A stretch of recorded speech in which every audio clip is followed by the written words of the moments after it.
একটা মরুভূমি যেটা চুপচাপ এগিয়ে আসছে, কোনো শব্দ নেই, কোনো ওয়ার্নিং নেই, কিন্তু এর প্রভাব পড়তে পারে আপনার খাবারে, আপনার জলে, আপনার ভবিষ্যতে। আমাদের ভারতের মোট ভূমির প্রায় 30% মানে 9,60,00,000 হেক্টর জমি আজ কিন্তু মরুকরণের ঝুঁকিতে রয়েছে। এখন প্রশ্ন হলো যে থর মরুভূমি কি সত্যিই বাড়ছে, নাকি থর মরুভূমিতে সবুজ গাছের সংখ্যা ক্রমশ বাড়ছে? এটা আমাদের ভারতের পরিবেশগত সংকট। তাহলে এটা নিয়ে রাজনীতি বা মিডিয়াতে তেমন একটা আলোচনা কেন হয় না? তো আজকের এই ভিডিওতে আমরা আলোচনা করব থর মরুভূমির বর্তমান পরিস্থিতি নিয়ে। তো চলুন শুরু করা যাক। মরুভূমির কথা শুনেই আপনারা হয়তো ভাবছেন যে রাজস্থান, আরে ওটা তো সবসময় ছিল। কিন্তু সমস্যাটা সেটা নয়, সমস্যাটা হলো থার ডেজার্ট বা থর মরুভূমি, যেটা শুধুমাত্র রাজস্থানেই সীমাবদ্ধ নেই।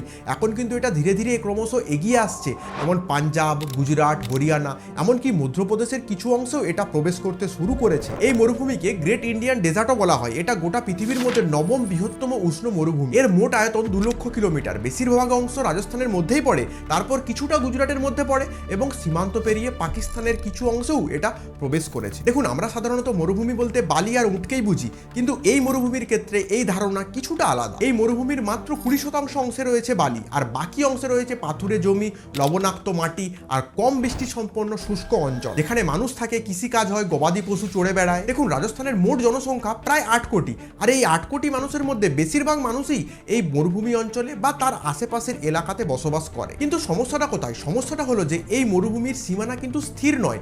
এই মরুভূমি কিন্তু ক্রমশ বেড়েই চলেছে। এইসব অঞ্চলের যেই সব জমিগুলো আগে ভালো চাষবাস হতো, গাছপালা থাকতো, জল থাকতো, এখন ওই জমিগুলোই বালুময় হয়ে অনুর্বর হয়ে যাচ্ছে।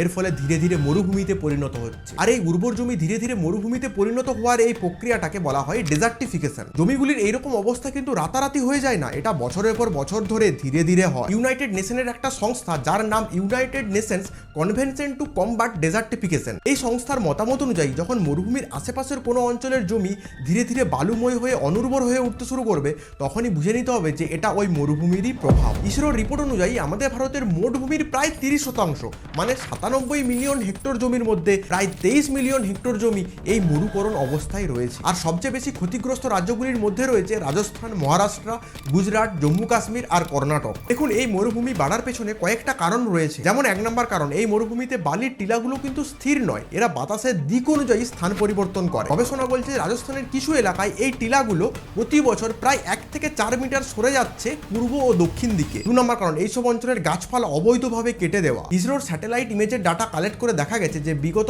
20 বছর ধরে রাজস্থানের বেশ কিছু এলাকায় অবৈধভাবে প্রচুর পরিমাণে গাছ কেটে ফেলা হয়েছে। আর এইসব অঞ্চল তো অলরেডি মরুকরণের ঝুঁকিতে রয়েছে, আর গাছ কেটে দেওয়ার ফলে এইসব অঞ্চলের মাটি খুব সহজে আলগা হয়ে যায়, ফলে মরুকরণের ঝুঁকি আরো দ্বিগুণ বেড়ে যায়। কিন্তু এখন প্রশ্ন হলো যে থর মরুভূমি কি আস্তে আস্তে সবুজ হচ্ছে? 2025 সালে একটা রিপোর্ট প্রকাশিত হয়। ওই রিপোর্ট বলছে যে লাস্ট 20 বছরে নাকি ওই মরুভূমির 38% জায়গা সবুজ হয়েছে, মানে 38% জায়গায় সবুজ গাছপালা বেড়ে উঠেছে। আইআইটি গান্ধীনগরের গবেষকরা দেখেছেন যে এই মরুভূমির বেশ কিছু জায়গায় বৃষ্টিপাত বাড়ার কারণে, তারপর ইন্দিরা গান্ধী ক্যানালের মতো সেচ প্রকল্পের কারণে বিভিন্ন অংশে কৃষিকাজ বেড়েছে, ফলে গাছপালাও বেড়েছে। কিন্তু এখানে একটা গুরুত্বপূর্ণ বিষয় রয়েছে যে এই গাছপালা বাড়া মানে যে মরুভূমির সীমানা স্থির হয়ে গেল এমনটা কিন্তু মোটেও নয়। কারণ এই বৃষ্টি আসে অল্প সময়ের জন্য, তারপর এই বৃষ্টিপাতের কোনো নির্দিষ্ট সময় সীমানা নেই। কোনো বছর হতে পারে বা কোনো বছর নাও হতে পারে। আর অন্যদিকে ক্যানালে যে জল আসছে এবং কৃষিকাজ করার জন্য মাটির নিচ থেকে প্রচুর পরিমাণে জল তোলা হচ্ছে, এর ফলে ওই সমস্ত এলাকায় মাটির নিচে জলের পরিমাণ ক্রমশ কমছে। আর এই জন্যই গবেষকরা বলছেন যে ভবিষ্যতে এই সবুজ গাছপালাকে টিকিয়ে রাখা কিন্তু দুর্দায় হতে পারে। এবার আসি সব থেকে গুরুত্বপূর্ণ অংশে। এই যে মরুভূমি দিনকে দিন বেড়ে চলেছে, এর ফলে আমার আপনার মতো সাধারণ মানুষের জীবনে ঠিক কি প্রভাব পড়তে পারে? দেখুন, রাজস্থান, পাঞ্জাব, হরিয়ানা এই 3টা রাজ্য কিন্তু খাদ্য উৎপাদনের জন্য আমাদের ভারতের জন্য খুবই গুরুত্বপূর্ণ। কারণ এই 3টা রাজ্য থেকে আমাদের ভারতের মোট গমের পরিমাণের প্রায় 50% গম কিন্তু এই 3টা রাজ্য থেকেই আসে। কিন্তু এই রাজ্যগুলির জমিতে ক্রমশ বালি বাড়ছে, ফলে ওই জমির উর্বরতা নষ্ট হচ্ছে, আর সব থেকে বড় কথা, এই জমির পার্মানেন্ট গুণগত মান কমে যাচ্ছে। আর রাজস্থানে তো এই জমির পরিমাণ আরো বেশি, সেই জন্য রাজস্থানের অনেক চাষি এই কৃষিকাজ ছেড়ে অন্য পেশায় যুক্ত হচ্ছেন। কারণ একটাই, ওই জমিগুলি থেকে সেরকম ভালো ফসল আর ফলছে না। এই সমস্ত রাজ্যে যদি চাষের পরিমাণ কমতে থাকে, তাহলে আমাদের দেশে গম উৎপাদন কমে যাবে, এর ফলে আমাদের দেশে আটার দাম বৃদ্ধি পাবে। আর সব থেকে বড় কথা, আমাদের ভারত কিন্তু অন্য দেশকে প্রতি বছর প্রচুর পরিমাণে গম বিক্রি করে বিদেশি মুদ্রা মুদ্রা কামায়। এই সমস্ত রাজ্য থেকে বিভিন্ন রকমের সবজি দেশের বিভিন্ন প্রান্তে কিন্তু সরবরাহ হয়। সোজা কথা, এই সমস্ত রাজ্যে খাবার উৎপাদন কমে গেলে খাবারের দাম বাড়বে এবং সেটার প্রভাব পড়বে দেশের প্রতিটা মানুষের ওপর। আর এই মরুভূমিগুলোতে কিন্তু বালিঝড় হয়, আর এই মরুভূমি বাড়ার ফলে এই বালিঝড়ের পরিমাণও কিন্তু বাড়বে। অলরেডি এই সমস্ত রাজ্যগুলিতে কিন্তু গ্রীষ্মকালে ভয়াবহ ডাস্ট স্টর্মস হয়। 2018 সালের মে মাসে রাজস্থানে প্রায় 115 জন মারা গেছিল এই ডাস্ট স্টর্মসের কারণে। এছাড়াও বাতাসের সঙ্গে সূক্ষ্ম বালির কণা ওই সমস্ত এলাকার মানুষদের ফুসফুসে ঢুকে যায়, এর ফলে নানা রকম রোগ দেখা দেয়। এখন একবার ভাবুন, আমাদের দেশের এত বড় একটা পরিবেশগত সমস্যা যা দিনে দিনে ক্রমশ বেড়ে চলেছে, এটা নিয়ে কিন্তু তেমন একটা আলোচনা হয় না। এর পিছনে কয়েকটা কারণ রয়েছে, যেমন হচ্ছে স্লো ডিজাস্টার, ভূমিকম্প, বন্যা, ঘূর্ণিঝড়। এই সমস্ত পরিবেশগত সমস্যা কিন্তু হঠাৎ করে আসে, সেই জন্য ক্যামেরায় ধরা পড়ে, মানুষ দেখে, আর সেই জন্য মিডিয়া কাভারেজও হয়। কিন্তু এই মরুকরণ হয় খুবই ধীর গতিতে, 10 বছর 20 বছর সময় লাগে। আর এই ধীর গতির জন্য মিডিয়া বা সরকার তেমন একটা গুরুত্ব দেয় না। 2 নম্বর কারণ হলো, যে কোনো রাজনৈতিক দল 5 বছরের কথা মাথায় রেখে কাজ করে।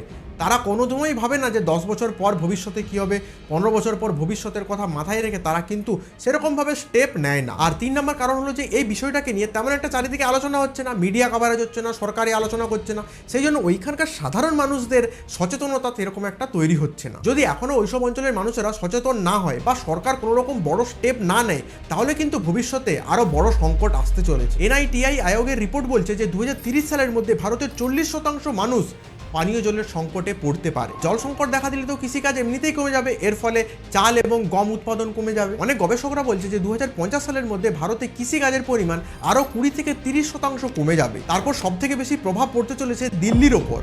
এমনিতেই দিল্লির অবস্থা খুবই খারাপ, কিন্তু ভবিষ্যতে এই দিল্লির অবস্থা আরো খারাপের দিকে যাচ্ছে। দিল্লিতে এখনো পর্যন্ত এই থর মরুভূমির প্রভাব পড়তে দেয়নি এই আরাবল্লী পর্বতমালা। এখন আপনাদের মাথায় প্রশ্ন আসতে পারে যে সরকার কি এই সমস্যার কথা জানে না?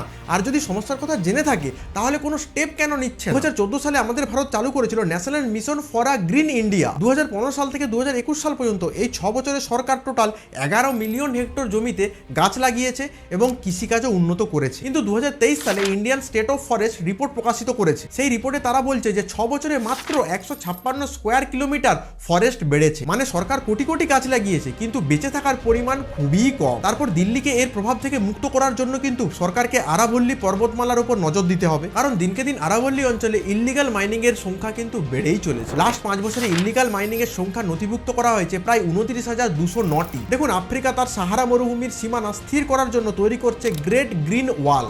এটা একটা বিরাট বৃক্ষরোপণ প্রকল্প। আমাদের ভারতেও ওইরকম একটি আরাবল্লী গ্রিন ওয়াল তৈরি করার জন্য আলোচনা তো হয়েছে, কিন্তু সেটা আমাদের ভারতে কবে থেকে কার্যকর হয় এখন সেটাই দেখা। দেখুন, থর মরুভূমি কিন্তু ধীরে ধীরে এগিয়ে আসছে নিঃশব্দে। আর এই মরুভূমি এগিয়ে আসা মানেই কৃষিকাজে ব্যাঘাত ঘটছে, ফলে ফসল উৎপাদন কম হবে, তাপমাত্রা বাড়বে, জলের সংকট দেখা দিবে, এরকম নানান ধরনের পরিবেশগত সমস্যা কিন্তু আসতে পারে। এটা শুধু রাজস্থান, পাঞ্জাব, হরিয়ানার সমস্যা নয়, এর প্রভাব কিন্তু ভারতের প্রতিটা মানুষের উপর পড়তে পারে। এখন এটাই দেখার যে আগামী দিনে আমাদের ভারত সরকার কি কি প্রকল্প বানায়, কি কি স্টেপ নেয় এবং সেটা কতটা কার্যকরী হয়। তো আজকের ভিডিও বাস এই পর্যন্তই। এই বিষয় নিয়ে আপনাদের কি মতামত তা কমেন্ট সেকশনে অবশ্যই জানাতে পারেন। ভিডিওটি ভালো লেগে থাকলে একটা লাইক, একটা সাবস্ক্রাইব করে যাবেন। দেখা হচ্ছে পরের একটি ভিডিওতে।